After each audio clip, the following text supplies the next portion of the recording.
song was shorter than I thought. Welcome back to another chapter of Mortal Kombat Vengeance. Last time, Kung Lao, Aiko, and Nightwolf have been trained by Boraicho, who was a stowaway on the Dragonfly. And Baraka actually recalled Aiko being trained by him as well as Sindel, as Baraka gifted her the bow staff in the previous chapter, because he recalled Sindel giving it to her 5,000 years into the future. And long story short, the times were screwed up by Kano after Kronika fell, basically. So, Kung Lao was actually able to master the whirlwind kick, while Nightwolf was able to master his soul-draining abilities, and Aiko was practicing her 3 fighting styles, which would be the cardiokinesis, the bow staff, as well as open-hand combat, or the Shaolin fist, rather. So, the Dragonfly was under attack by a sudden impact. Will the heroes escape? Let's find out. Alright, here we are. Continuation 10, Tag Team Deuce. I got 3 chapters to go. Somewhere in the distant opaque corners of Outworld, a whip and series of screeches were heard beneath the bleak overcast. Many thin-skinned people were wearing ripped light rags as pieces of skin flew off, while they tiredly carried heavy blocks to numerous stacks. Anytime a victim would collapse from exhaustion would be lashed by Quan Chi, possessing the fatal rope, while Shang would continuously sacrifice other civilian souls and escort them into the many inanimate statues of Onaga's undead soldiers. One of them awaiting her terrible fate was Li Mei. "Move along!" the blenched sorcerer growled and resumed his lethal abuse. "Our palace shan't be built with you feeble slackers! Ugh, why had they chosen such a pathetic, worthless location?" "It's the secretive area of the Solnado, Quan Chi," Shang said. "The people of Sun Do had offered us this sacred land for our devious plans. After I decimated Liu Kang, I enslaved these farce villagers to worship Onaga and erect our unstoppable army. And what of the Solnado, Shang Tsung? How would this help us in our endeavors? With our sorcery and the power of your amulet, we would unlock the vicious and fatal storm, entrapping all the souls from the heavens, raining down into our possession." Sneered at the last statement, with his right palm ignited green as he escorted another essence. "The Sun Dos are quite useful in that regard." Another realm warlock continued his slaving spree with his cat o' nine tails as he forced more victims to build their upcoming temple. "And what of those feeble earth realmers and Adenians?" Shang faced him. "That matters not, Quan. Those insects had been shot down, courtesy of the Red Dragon's knowledge of Earthrealm's weaponry. They can be proven as useful as the deceased Black Dragons. Su Hao and Mavado are scouting the Wooden Lens as we speak. Our enemies shall not be so lucky. The Oni are in our captivity. We had been given them live weaker Sun Do for them to feast on. They will no longer be a threat to us, as long as they're contained with Moloch's lair." "Splendid. Then let us begin." After that snarl, the bright quartz began to illuminate.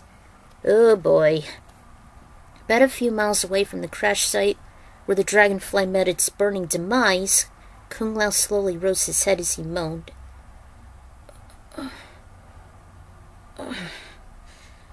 His eyes began to flutter when he came to. Lao noticed he was on firm ground with some fallen broken debris of the forest floor. Relieved he was no longer on the tilting deck, frantically looked around as his mind registered his doomed friends, including Aiko! As if she heard her name, she began to groan and stir. Lao followed her weak voice and tended her, When her head was being cradled, she came to and whispered the Shaolin's name. He assured they're all right, until Kiba came over and licked her face. "Looks like you came around." "Nightwolf! Thank goodness!" "I've yet to find the others, Lao. They shouldn't be too far." But, as if on cue, there were a series of muffled voices all around, each one belonging to their distant allies and laying on the rough terrain, holding an injured limb or hardly moving. The grim situation looked as though they were wounded soldiers upon the aftermath of a lethal battle. "I wish they were as fortunate as we are."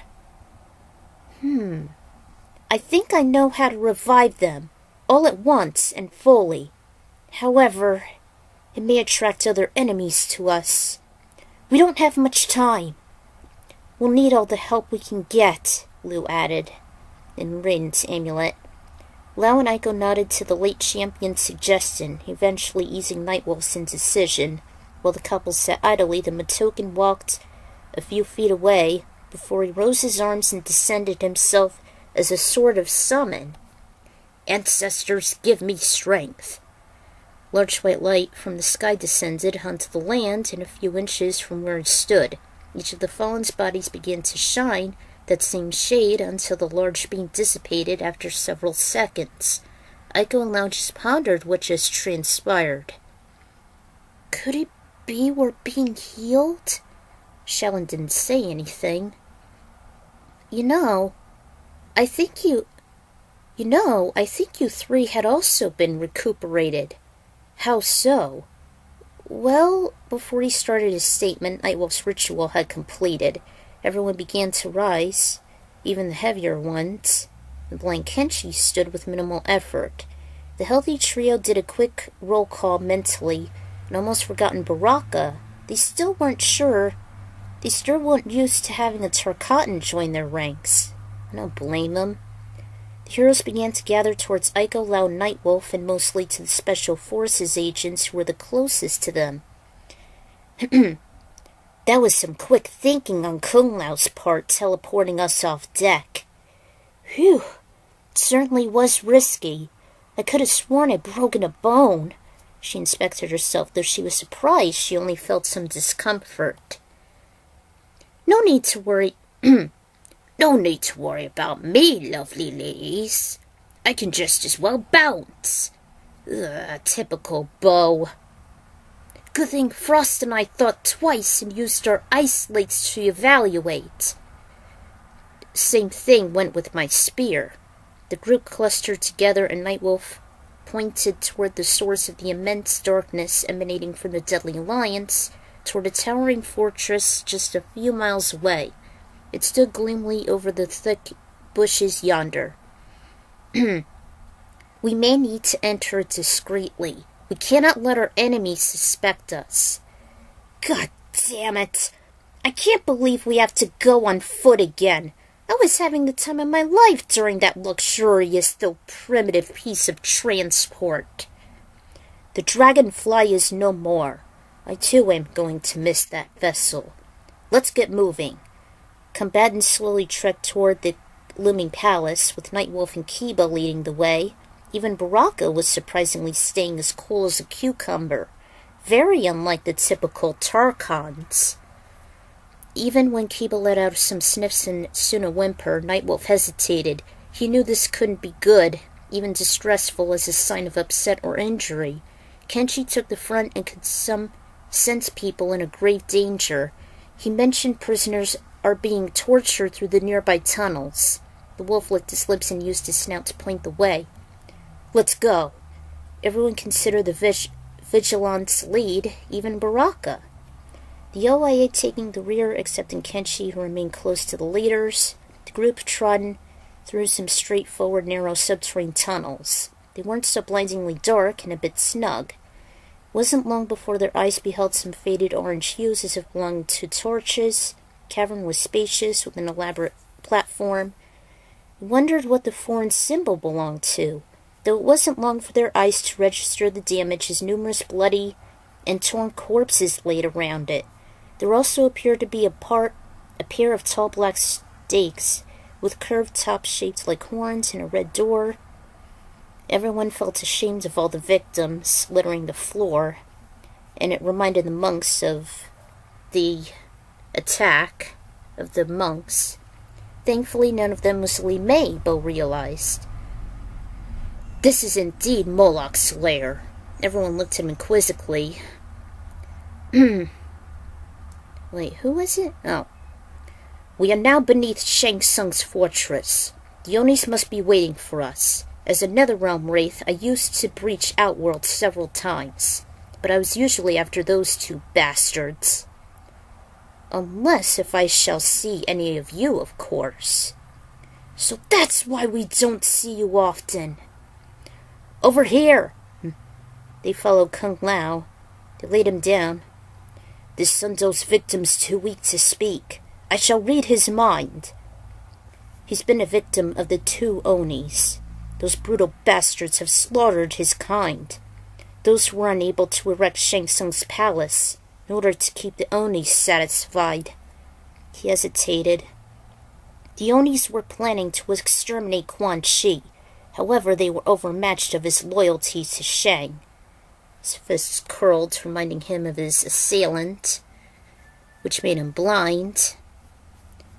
That must have been who escaped from the Netherrealm and left the two Oni stranded. Kenshi examined the victim's mind. He became despondent. He's dying.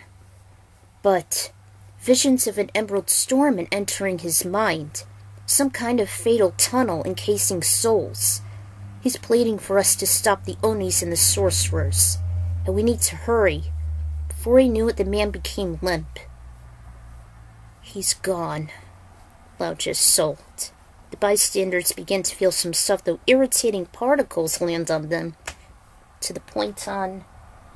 Alright, false alarm. So, the legends of the Solnado are true. They looked to Baraka. This vicious storm is dangerous. Souls are being sucked from the heavens onto the secretive land only the Sun don't know about. The Deadly Alliance may be using it to either revive Onaga or perhaps empower themselves. A soul NATO? I can shut it down like I did with that cyclone back in the desert.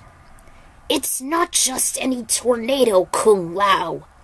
This is aggressive. If anyone gets too close, they would perish instantly and have their souls imprisoned and torn asunder. Good call, Baraka. I heard Aiko and others cursing to themselves. This tugged Lao's mind. It must be. He stood up and rose his dukes as the group noticed stumps as if belonging to an enormous beast, and the silver glimmer flickered in the opaque tunnel. Ugh, Moloch and Draman are back for round 2, Kiba snarled. Who's going to help face these guys? Baraka didn't hesitate, anxious for bloodshed. Leaped out to the center platform. He made the usual fighting pose as he spread out his fatal swords when he roared. Hanzo was more reluctant as he sighed. We can use all the help we can possibly get. I can't wait to get rid of these Netherrealm monstrosities. Us Tarkatans are rumored to be hybrids of these Onis. I shall never share their evil traits ever again. And it's true. Tarkatans are hybrids of Netherrealm demons. And they're mutants. So, this is a tag team battle. Fight! Draman went first. Baraka sliced through the swarms, the flies. The brutal steel clubs, Tarkatan crossed his blades. Hanzo kept his distance and made sure not to get too close to Moloch's beastly advances, whom, by the way, is a mid-boss in Deadly Alliance, right in Moloch's lair. He lunged the gap. The ninja often used his fiery broadsword as a melee weapon. At times, when there's an opening, Hanzo would unleash his spear, and he barely had enough strength to draw him close. Unfortunately, his plan backfired Moloch grabbed and slammed the unfortunate victim hard onto the unrelenting limestone. A very lethal move that I saw. It wasn't long before Moloch tossed his orb with a golden chain attached to it. Hanzo began to duck and aim toward Draman, while Baraka switched formation to land some fatal stabs into the demon. Figuring he was more agile and balanced than his assailant, Baraka kept countering and moving away from Moloch. Alas, he was unable to slash the malicious beast's face. Hanzo was put at a sudden disadvantage when Draman blocked his spear with the metal arm, though he repeated the same strategy back at the Lost Tomb as Hanzo turned up the heat, driving the pesticides astray and burning Draman's maroon armor. He had to be wary of the goblin's counters with the right arm when it slammed in his body. Oof. Seeing Hanzo struggle, Baraka switched and air-sliced Draman. He was able to outmaneuver many of Draman's attacks, even evading his shock waves while performing a ground pound similar to Jax's bionic arms. Moloch at times joined in, slamming his orb, creating double the impact, but Baraka and Hanzo were expecting them. Spectators had also been affected as they braced themselves and shielded their faces, though Draman was becoming more strategic, utilizing his club as sword and shield. It wasn't even heavy enough to drag him down as he performed an uppercut or two. Hanzo ignited himself and his weapon once more before he charged in for the kill. However, the impact wasn't as desirable by the time Draman's face had a deep scar engraved in it. Hanzo feared by removing the face of Kun Lo, the demon could be insane killing machine. Draman reached to the corner, also instantly ripped off the pale green mask. Oh no! They say that if he removes the mask, he's completely erratic. Draman has gone completely psychotic, to Hanzo's fear. Stopped charging toward the reformed mortal, left Baraka and his maneuvers to assist him. It was the metallic club against Baraka's blades. The Tarkatan was still on the prowl. The recklessness had undoubtedly made it as a fight to the death. Aiko grew aggravated over the frantic feud. As if reading her thoughts, Kung Lao felt the same. He worried this wasn't the way to defeat a raging enemy. Lu's words then echoed through his mind. He recalled the brutal battle against the lone Tarkatan as he had the home field advantage while grabbing one of the neon-lined broadswords, threw it in his chest and took a second sword and aimed it to his head dead center. Lao immediately took out his own broadsword and threw it into the center stage. The metal clanged to it and Lu flew toward the Tarkatan. "Baraka! Remember the fight we had at the Soul Tombs?" He did, as he kept on evading Draman's wrathful strikes until the scenario hatched like an egg. Grabbed the fallen blade, made a few abrasions before he tossed it toward the red demon's bare face. Draman hollered in agony, even as Baraka torn out the blade before he unleashed his fury, rapidly slicing him like chop suey. He then stabbed the hot mess on the floor before he focused onto Moloch again. 2 against 1. Hanzo was still being hammered down by the monarch's bulk and metallic orb. The leading Shiraryu became weaker, thinking he wished he'd be in his undead wraith again, feeling he became less enduring as a human. Kwai kept on cheering him on not to give up, but his cries hardly registered. Cryomancer was about to storm onto the arena till Baraka made a sudden leap and impaled Moloch's enormous back. The beast hollered as if a demon would be in peril. Still, Hanzo and Baraka took no mercy, even when the latter leapt and sliced the golden chain into shards. The megaton ball thudded away from the stupefied beast. Hanzo wielded a spear as he drew the orb into possession. "Come here!" The ball without its chain rolled, and he used all his force to toss it toward Moloch's open and hard-to-miss target. And enough ferocity to collide with Moloch's unfortunate self. Both he and his prized weapon were tossed away from the elaborate floor, and the impact may have squished his durable, thick ribs. Kenshi didn't have to signal the team to the Onis perished. The Waiko needed to hurry if she should revitalize both wounded warriors. By the time the green assassins coursed into their bodies, everyone could have sworn they made a manly handshake as praise. It seems that Baraka may be redeemable after all. Bo still wasn't certain. Oh, thanks a lot, you bastard. Back at the distant palace, Quan Chi still resumed his enslavement upon the hapless Sunduo villagers. Sundo. Number of sacrifices were dwindling at an alarming rate, with Li Mei as one of his distinctive prisoners awaiting her sealed fate. The amulet still shined as he held the whip. That's enough, Quan Chi! Those civilians would be of little use. We already have what we need for our plots. Unlock the Solnado with the amulet. I tire of following your orders, Shang. Ever since we formed the unholy alliance while Kung Lao was still alive, Shao Kahn appreciated me over you. Why shall I still act as your underling? Oh boy. They should be dead! Those imputed mortals are a very little threat as shot down by the red dragons. Shang just rose an arm abruptly. Wait! They are alive. Their souls are ripe for the taking, especially Liu Kang's. The red dragons had scouted the outer perimeter and shot down their puny ship. Yet, I could sense their interfering essences. Prepare the Tarkatans for battle. I shall see to it if they'll perish soon enough. Quan Chi just had no objection. The heroes emerged from the red door at the rear of Moloch's lair. Indigo sky was seen. There it is, everyone. The deadly alliance shall be there inside that tower. Nightwolf pointed out. The heroes stood in awe, taking in the scenery. I can surely sense some much animosity and evil emanating from that horrid place. Li Mei must be in there. The deadly alliance are enslaving the Sundo. We still need to be wary of an ambush. They must have an army expecting us. We need to keep in mind that it's only up to us mortals now. Yeah, Lord Raiden stated numerous times he's powerless in the Outworld. Of course. Everyone has their strengths and hindrances in almost every realm. I was once stronger in the Nether Realm, specifically the 5th plane, while the Onis became weaker.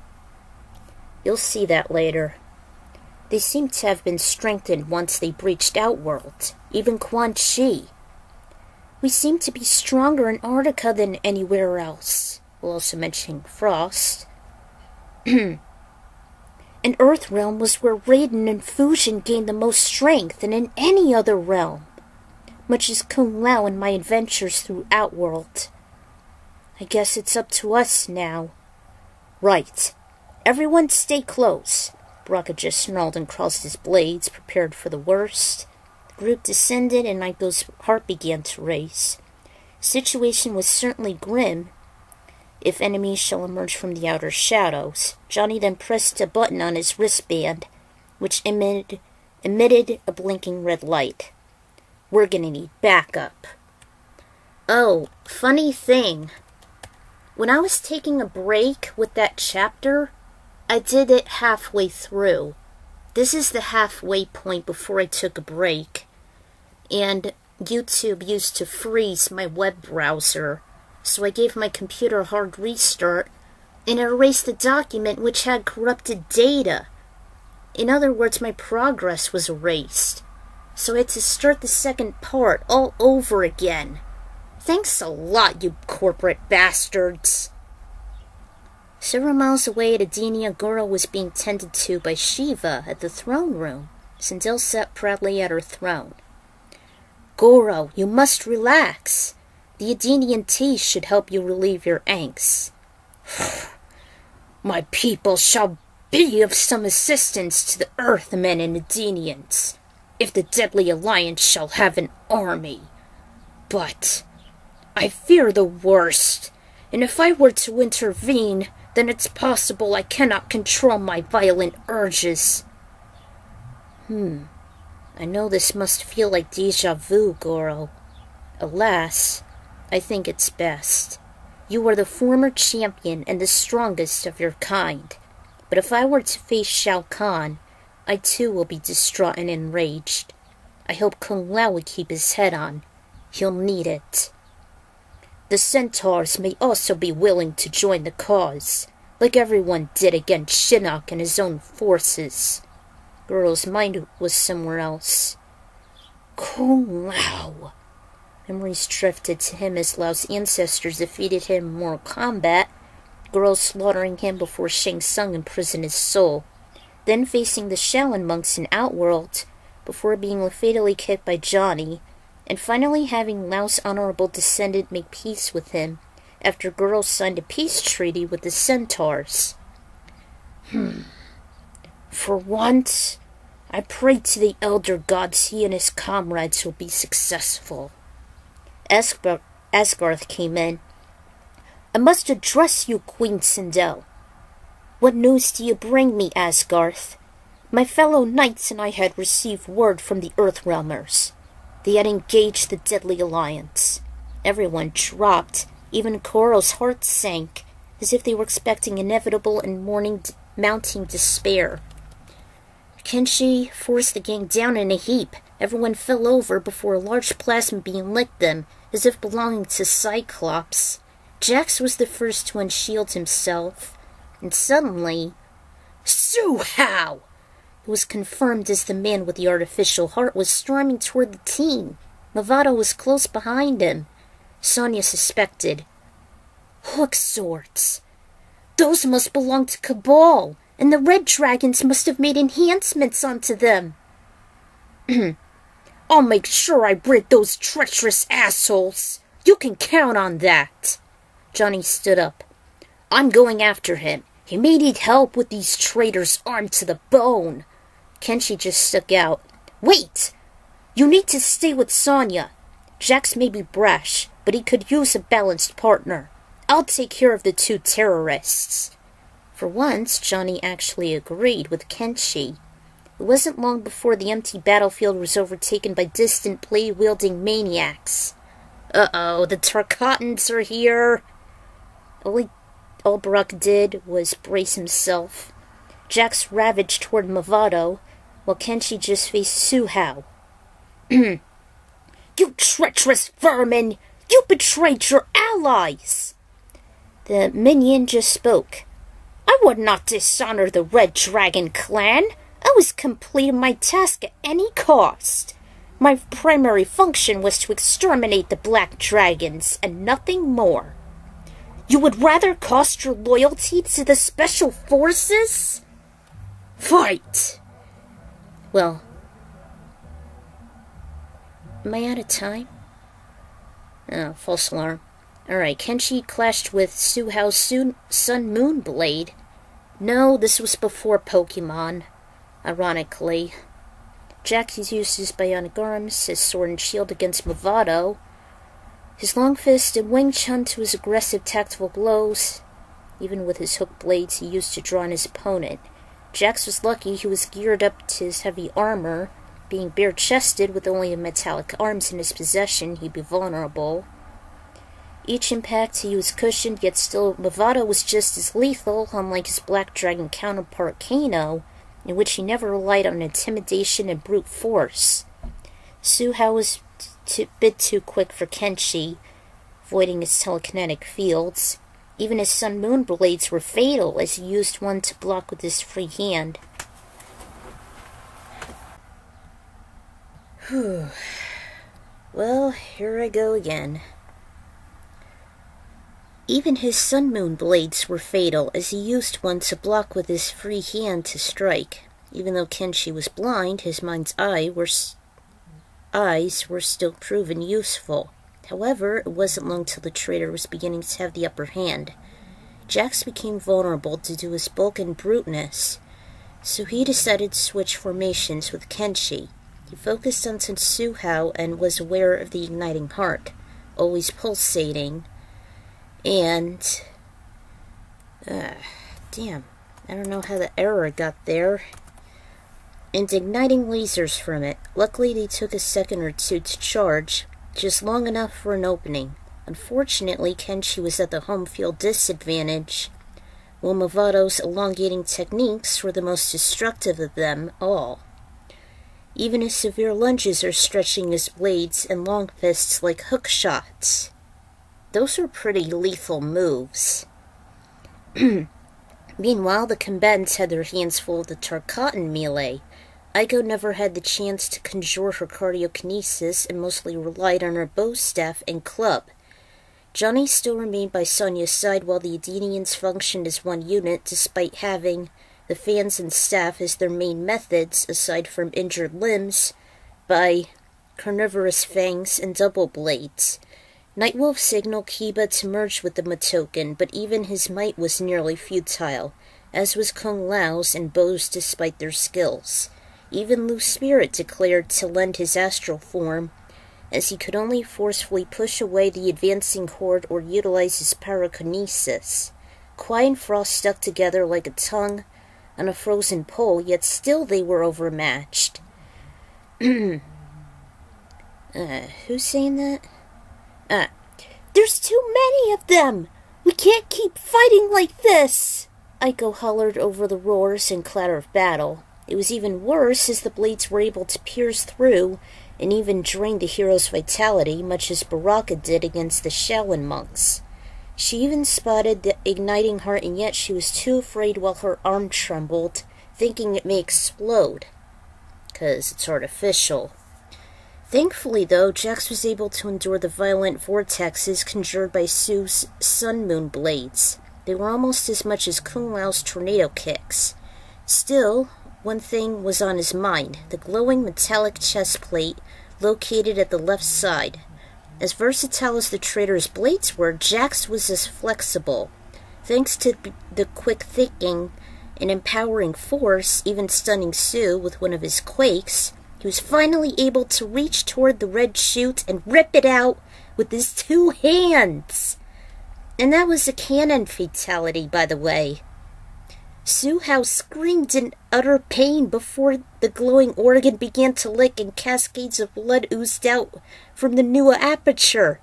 Jax wasted no time in discarding the fist-sized device like an unwanted toy, and all Su did was stumble toward it as if he was running while intoxicated. Moments later, the machination glowed brightly as the sun, before both it and Su exploded, leaving piles of bloody debris in their wake. Fatality, indeed! Aiko tried to catch her breath as she released her cupped hand. She was the one who made the heart spew all over. The feud between Movado and Kenshi still resumed its fury, and the blind warrior was at the losing end. Weary and overmatched by the crime lord's blades and his direct advances, he began to emerge victorious, as were more waves of the advancing Tarkatans. Suddenly they began to get licked by bolts coming from above. The metallic blades were just the perfect conduit to have them stunned and electrified. Each one screeched and collapsed dead in their tracks, while a F2 funnel swept away more of the mutants off their feet and tossed asunder. Everyone halted as they witnessed those sudden natural occurrences. Could it be? He began to register those 2 abrupt forces of nature. Sure enough, 2 men descended onto the blood-stained battlefield. The team was flabbergasted, speaking in a mixture of strange tongues. Raiden and Fujin were here! The assailants, too, were shouting in gibberish as they each performed an aerial dive, taking out numerous Tarkatans in their way. As if on cue, the cavalry arrived, consisting large shadows of beings with 4 arms, and those were half human, half horse. The Shokan and the centaurs arrived! The signature jumps and muscle, combined with the might of their associates, belonged to the missing Shokan and centaur warriors. I thought they would never make it! They must have shown up via portal. The battle plans must have come through. That's my mother. May the elder gods bless her. Even by the gods' arrival. Master Raiden! Lord Fujin? Lu spoke for the stupefied brother as they both bowed to each of the gods. Can the formalities, Kung Lao. We have bigger fish to fry here.